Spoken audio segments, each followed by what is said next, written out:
हमके भाव नाही घर के तोर परानी पिया बड़ी परेशानी पिया ना। हमके भाव नाही घर के तोर परानी पिया बड़ी परेशानी पिया ना। तोहरी बहिनी हमरी नंदा करती काम नाही धंधा। तोहरी बहिनी हमरी नंदा करती काम नाही धंधा।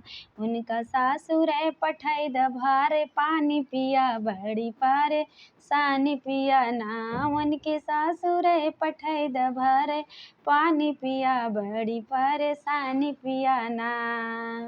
हमके भाव नाही घर के तोर परानी पिया बड़ी परेशानी पिया ना। हमरी बहिनी तोहरी साली देखा कैसे बानी राली।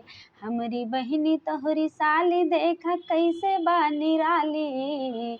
उनका चुनरी मंगाई द रंग धानी पिया बड़ी परेशानी पिया ना। उनके चुनरी मंगाई द रंग धानी पिया बड़ी परेशानी पिया ना।